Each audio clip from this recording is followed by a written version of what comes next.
How's it going, everybody? Welcome back to my channel. Today we are going to be doing another geography now reaction video, but this one is going to be on Indonesia.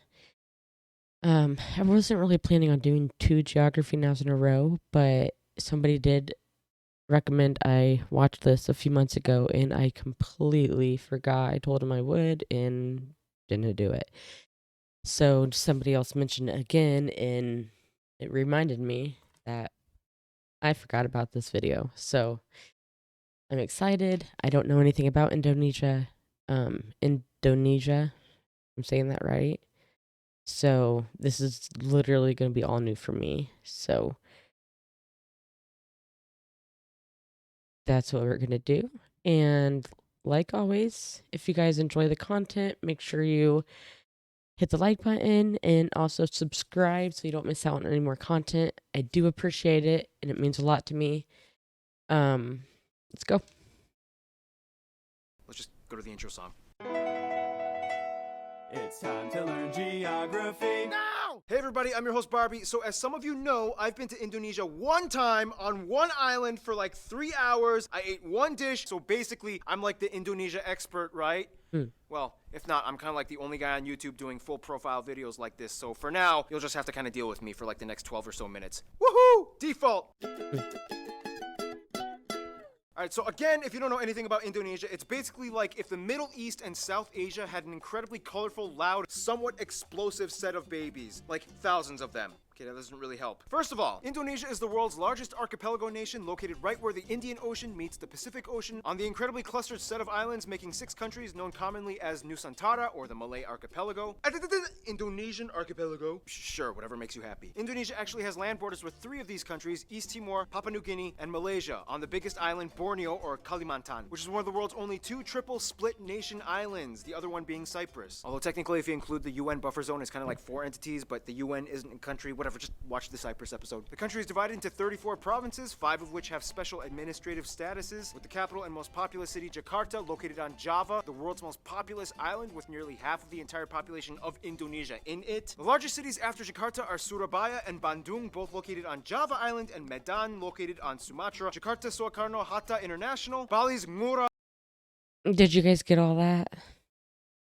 That's a whole lot of information. I did hear that he did not miss a thing on this. I've read a few comments on the original video, and he pretty much nailed it. So if anybody else agrees with that, let me know in the comments. Rai International in Despansar, and Surabaya's Juanda International. Now here's where things get a little speculative. Today, there are still arguments claimed as to exactly how many islands Indonesia has. The National Coordinating Agency for Surveying and Mapping says Indonesia has about 13,500. The National Institute of Aeronautics and Space Agency says that it has about 18,300, whereas the Indonesian government claims about 17,500. But wherever the point is, there's a lot. Wow, that's a big gap though. Like, how are people missing that many islands? It doesn't seem like that would be possible. They would be so confused with that, but Over 8,800 have names, and over 900 of them are permanently inhabited. You would think they are the country with the most islands, but surprisingly, Finland and Canada beat them. But a lot of their islands are kind of like boop-a-doop, little islands in the lakes. So does it really count? I guess. Now let's talk about the 5 special administrative provinces. They are Aceh, Yogyakarta, West Papua and Papua, and the capital Jakarta. Now, no surprise, the capital Jakarta acts as its own political entity. Lots of countries do that. But what about the others? First, Aceh. Aceh is kind of like the black sheep of Indonesia. It's the only province in which Sharia law is fully implemented. Also, they what was that? Shalia Mall? Or what? I'm so sorry. I guess. Now let's talk about the 5 special administrative provinces. They are Aceh, Yogyakarta, West Papua and Papua, and the capital Sorry about Jakarta. that, guys. Now, no surprise, the capital Jakarta acts as its own political entity. Lots of countries do that. But what about the others? First, Aceh. Aceh is kind of like the black sheep of Indonesia. It's the only province in which Sharia law. I'm actually going to look that up real quick because I do not know what that is. Sharia is Islam's legal system. It is derived from the Quran, Islam's holy book, as well as the Sunnah and Hadith.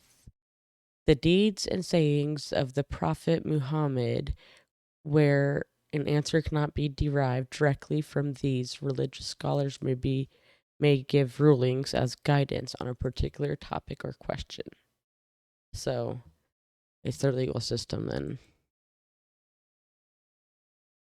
It's a different one than most, I guess. Sharia law is fully implemented. Also, they kind of have like a ton of oil, so yeah, they've kind of asserted a very independent ideology that sets them apart as autonomous from the rest of Indonesia. Then you have Yogyakarta, which is the only region that is still governed by a pre-colonial monarchy, the Sultan of Yogyakarta, who acts as a hereditary governor. Otherwise, we get the two Papuas, which collectively used to be the province called Irian Jaya, but then in 2003 they got split into two. Basically, this is the place that has the least in common with the rest of Indonesia. It has a culture and background closer to their cousins across the border in Papua New Guinea. So then why is this part of Indonesia? Well, long story short, Indonesia was basically like, well, now that we have our full sovereignty, we get everything that the Dutch colonized. But the people of Papua were not too happy, so then Indonesia was like, all right, we'll give you a vote to stay or leave. However, we would strongly implore you to make the right decision. So they voted to Money stay talks. in. A lot of people complained. There's still some current opposition, and to this day, the area has a relatively high level of autonomy, and the government kind of just leaves them alone, except for when it comes to mining for resources. Oh, and the South Maluku area also kind of has like an independence dispute thing kind of going on, but the major opponents to the Indonesian government are primarily based in the Netherlands. Then you have the strange Riau Islands, which look like they should belong to Malaysia, but they don't, even though they have a strong Malay-derived culture. Then you have the Ambalat Sea Block, which has a ton of oil that both they and Malaysia argue over. So that essentially covers most of the administrative divisions of Indonesia. Some of the most notable spots of interest in Indonesia might include the National Monument and Museum, Royal Keraton na Yogyakarta Palace, Ratu Boko, the Magelang and chicken-shaped churches, Borobudur, disputed to be the largest Buddhist temple in the world, Chicken-shaped Palace, churches? the Taman Sari Underground Mosque, the Equator Monument, the Pura Ulun Danu Bratan Lake Temples. Yeah, try to say that 5 times fast. Pura Ulun Danu the Batan Lake. The Millennium Bridge, the Sacred Monkey Temple, the Hellmouth or Elephant Cave, the 7-story pagoda of Cebu, the smoked mummy villages of Aikim and Jiwika in Papua. Or if you're lazy, you can just go to the Taman Mini Indonesia Indah Park, which kind of has like a bunch of replicas of all the famed sites in Indonesia. Oh, and keep in mind, there's Dutch colonial style buildings all over. That's cool. Too many ancient temples and pagodas to list. And no matter how many buildings and landmarks are built, they will never compare to what Mother Nature has done. Which brings us to Indonesia's land is like that one ex we all had back in our 20s that we Before, and that's another thing I've actually heard a couple times, and I don't even ask me how, because I don't know. But they have beautiful landscape, and that right there is a very, very beautiful picture of the sky. Like, holy cow. trusted a stupid friend to hook us up with. Super attractive, but almost killed you a few times. Indonesia lies on what is labeled as the prehistoric continental shelf known as Sundaland, which during the Ice Age times pretty much connected all of the islands together before the Wallace Line until the ice melted and filled in the gaps. Now this is where things get incredibly messed up. Not only is Indonesia right in the worst part of the Ring of Fire, but the country is basically smashed between three converging major continental plates: the Eurasian, the Pacific, and the Australian plates, with dozens of minor plates and rifts like the Sunda, Timor, Banda, Molucca, and so on. This in return gives Indonesia over 400 volcanoes, disputably more than any in the world, with over 150 active ones, making it the most volcanically active country in the world as well. This means on a daily basis, Indonesia experiences on average about 4 earthquakes a day, ranging anywhere between the small timid 3 to a noticeable 6 on the Richter scale. And you never know where or when they will happen. Impressive. Nonetheless, volcanoes can be a good thing, especially when concentrated close to the equator, as the warmer, humid climate allows moisture and minerals to coalesce, creating some of the most fertile land on the planet. This is why places like Hawaii and Iceland are so radically different despite both being volcanic islands. In the end, Indonesia got blessed with a flourishing abundance of flora and fauna, the second highest concentration in the world after Brazil, many of which being endemic species like the Rafflesia arnoldi and the Titan arum, the largest flowers in the world, which each smell like rotting corpses. And at over 180, they also have the highest concentration of mammals out of anywhere in the world. Nonetheless, the national animal is actually a reptile, the largest in the world at 3 meters long, the famous Komodo Dragon, which you can find a bunch of on Komodo Island, which is where they get their name from, and they can kill people. Just a heads up. And the surprisingly not national animal, even though everybody knows and loves them, the only great ape in Asia, orangutans, are only found on this archipelago as well. By the way, they look docile and quiet, but orangutans can rip off your arm if you anger them. so don't. Otherwise, the largest mountain, Puncak Jaya, is located in the east in Papua. The longest river, the Kapuas, flows on Kalimantan, or Borneo Island, starting in the east, emptying into the South China Sea. The largest lake, as well as the largest volcanic lake in the world, Lake Toba, can be found on Sumatra. This is also the site of the largest speculated volcanic explosive eruption on Earth that essentially created a worldwide volcanic winter. The eruption was so big that you can literally observe ashes from the explosion that went as far as Malawi in East Africa. Remember, guys, Mother Nature is beautiful, but if she wants, she can kill you. Close to Puncak Jaya is Grasberg, the largest gold and copper mine in the world. And on Mount Ijen on Java, which spews out blue lava, all over you can find intrepid sulfur miners that literally go into the base of the volcanic craters, risking health just to get raw sulfur ores. Otherwise, you have other anomalies like the Sidoarjo mud volcanoes, the three-colored lake Kelimutu in Flores, and the Kakaban Island jellyfish lake. Too many strange places. To this day, Indonesia is the #1 producer of palm oil, cloves, cinnamon, nutmeg, coconut, and vanilla. Some national dishes might include things like rendang, satay, or satay, gado-gado, lontong, ketupat, papeda, ikan bakar, pempek, tumpeng, lemang, and the national dish nasi goreng, which basically just means fried rice, which has no exact recipe. You can mix it up and kind of do whatever you want to it. Oh, and keep in mind, Malaysia might argue that some of these dishes belong to them, but that's a whole other story tied in with history and culture. We got time. Why not talk about it? Now, there's a lot of curious mysteries when it comes to Indonesia's people. Like, how did they become predominantly Muslim? Or what's the whole deal with them in Malaysia? Or wait, this guy is considered an Indonesian? What? First of all, the country has about 263 million people, making it the 4th most populous country in the world, with the largest population of Muslims as well. Now, here's the thing. In a sense, yes, 95% of the population is considered native Indonesian, but that's an incredibly broad term considering that Indonesia has about 300 different ethno-linguistic groups split up across all the island regions of the country. If you look at a map with the actual ethnic group breakdown, it kind of looks something like this. Nonetheless, the two largest parent ethnic groups are the Javanese that make up about 40%, the Sundanese that make up about 15%. Otherwise, the rest of the population is primarily made up of smaller groups and tribes that have only around 2 to 3% each, like the Batak, the Sulawesi, the Balinese, Minangkabau, Betawi, Papuan, Dayak, and so on. Finally, about 5% are non-indigenous Indonesians like Chinese, Arabs, Indians, and even a few Europeans. Okay. They also use the Indonesian rupiah as their currency, they use the Type-C plug outlet, and they drive on the left side of the road. And here's where things get a little confusing. Culture and language. The one thing that kind of unites all Indonesians is that they share the national language Bahasa Indonesia, which means the Indonesian language. However, Bahasa Indonesia is actually kind of like a lingua franca to many of the people, as Indonesia is the world's largest trilingual country. In addition to Bahasa Indonesia, most people speak their own mother tongue as well as English. Yep, English. They caught on quick when they realized it was the money language. The funny thing is, even though the Javanese make up the largest people group, the Javanese language is not an official language. Technically, it could have been, but then that would have favored one people group over all the others, which would have caused tension, so they kind of had to choose like a neutral default. Plus, Javanese is like really hard to learn, and the original writing system, although very beautiful, is incredibly difficult to write. Nonetheless, at nearly 100 million speakers, this makes Javanese the largest non-official minority language in the world. And that's why the Bahasa Indonesia language is so strange. It's not even technically indigenous to Indonesia, but more Malay-derived. To this day, people who speak Bahasa Indonesia can understand somewhere around 60 to 70% of what their neighbors are saying in Malaysia. The biggest difference, though, would be the loan words, as Indonesia took quite a bit of influence from the Dutch back in colonial times. For example, kantor versus kantor, doctor versus dokter, mantel, mantel, oma, opa, wortel, wortel. Speaking of the Dutch, quick history lesson. Hindu kingdoms, Buddhist kingdoms, Islamic kingdoms. The Portuguese come in quickly, but then the Dutch flock in. Japan comes in for a couple of years and decimates a huge chunk of the population. Independence, Republic, the Suharto years. Controversial incidents and fights with ethnic Chinese, Timorese, and Papuan peoples. Suharto falls, Reformation period begins, and here we are today. In Indonesia, all citizens are required to register under one of 6 recognized religion categories: Islam, Protestant, Catholic, Hindu, Buddhist, and Confucianism. If you don't identify with either, then sorry. Prior to Islam entering around the 13th century, Indonesia was actually primarily Hindu and Buddhist. It's disputed on how exactly Indonesia became prevalently Muslim. Some people will say that it's because of the Arab traders that came by in the early first millennium. Others will say that maybe it had to do with the Malacca Sultanate conquest that fought against the Hindu and Buddhist kingdoms. And the truth is, both might be right. Inevitably, Bali became like the last sort of haven for whatever Hindus were left. The eastern Nusa Tenggara region and the Papuas remained predominantly Christian, as the Dutch and Portuguese shared the gospel. Islamic culture in Indonesia is a little different from what it looks like in the Middle East. For one, most mosques don't have the typical dome structure, and actually many of them resemble Hindu temples, like the Demak Great Mosque. When a family member dies, their relatives might often come together and pray for a whole week, and then again on the 40th day, and then on the year anniversary, and then I did not know that the whole praying for so many days until the queen died, and they like grieved for 7 days or something. Didn't know anything about that. This place is really intriguing to me.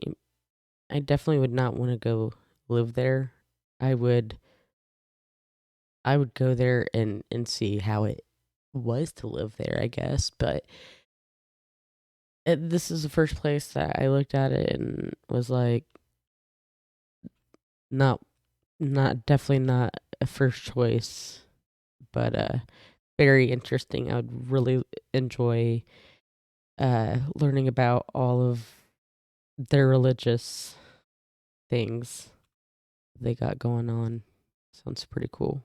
On the 500th day and so on. Also, the night before Eid al-Fitr, the youth might gather and go around neighborhoods reciting the takbir. Those are some things you don't really typically find in the Middle East. Clothing modesty customs are pretty loose. Not all Muslim women wear hijabs, however the ones that do might also complement it with Western clothing, like branded t-shirts with skin-tight sleeves and jeans. When I was in Indonesia, I saw a hijab-wearing woman with short sleeves and capri pants exposing her calves. I was like, can they do that? Now, in terms of culture, again, it depends on where you are, and many indigenous peoples still follow ancient traditions. Everything from the Minangkabau candle dance to the gamelan players of Yogyakarta, Wayang Javanese shadow puppetry, Balinese festivals, Sumatran pencak silat martial art tournaments, Kenya motif paintings of the Kalimantan tribes, the deadly Pasola game played by Sumba peoples, Karbeng cow racing on Madura Island, the strange Wow. burial traditions of the Toraja people, and everywhere you can find those pointy longhouses. Otherwise, some notable people of Indonesian descent might include people like the first president Sukarno, Gadamaja, R.A. Kartini, B.J. Habibi, Iko Uwais, Yayan Ruhian, Sesep Arif Rahman, Agnes Monica, Iwan Faz, Anggun, Megawati Sukarno Putri, the Hartono brothers, and YouTubers Brian Emanuel and Raditya Dika. Now, it's so hard to cover Indonesia's culture because there's so many different people groups, each with their own cultures. It's insanely colorful and rich. I wish we could cover more, but we gotta move on to some diplomatics, shall we? Let's go. Okay, so Indonesia is basically like the kingpin of Southeast Asia. Before I continue, if you guys are still watching, thank you very much. And that's all I wanted to say. With the largest population and economy, as well as being a member of the G20. Therefore, they know how to manage relations. First of all, the rest of the Muslim nations in the Middle East generally get along with Indonesia as they see them as kind of like their strange Asian cousins. Indonesians make up the largest group of pilgrims for the Hajj in Mecca. However, there has been some controversy with Saudi Arabia in regards to migrant worker abuse and death sentences. Since then, Indonesia dramatically decreased its expat programs. The US, the Netherlands, and Australia are kind of like their biggest non-Asian supporters. In addition to trade and business, the US played a huge role in Indonesia's independence, and they worked closely during Cold War Nice. times. The Netherlands still holds close ties to Indonesia despite post-colonial bitterness. Plus, tons of Indonesians live in the Netherlands. To this day, they have the second largest population of Indonesians outside of Indonesia after Malaysia at nearly 2 million. Australia gives some of the most aid to Indonesia, especially after catastrophe incidents. And even though there are some controversies involving immigration and attacks on Australians abroad, they still share close ties generally. Now, Indonesia and Malaysia are kind of like the Colombia and Venezuela of Southeast Asia. They're like the twins separated at birth and have a strange love-hate relationship. Malays accuse Indonesians of stealing their culture and language. Indonesians accuse them of not being grateful for all their help during war times. But when they actually meet up as people, it's like they're totally brothers. Nonetheless, most Indonesians I talked to have said Japan is probably their best friend, which is funny because Japan kind of really messed things up during World War II. Nonetheless, they've moved on, and today Japan makes up the largest export partner. Tourists flock in year-round, and the two have been building each other up for over half a century. In conclusion, Indonesia's people are very much like their islands, numerous with lush, colorful, strange diversity. Sometimes a cyclone, earthquake, or volcano of controversy erupts, but at the end of the day, they still flourish together as one. Stay tuned, Iran is coming up next. Very, very, very interesting. Thank you for the recommendation. Cannot remember who recommended me this video, but it was really, really good. The first time, I think I could say if I was to go there, I would feel extremely foreign. I feel like if I went to Germany, I feel like I would feel at home. Same with the Netherlands. Not so much Indonesia, for sure. But anyway, thanks for watching, guys. I really appreciate it, and I'll see you in the next video. Bye.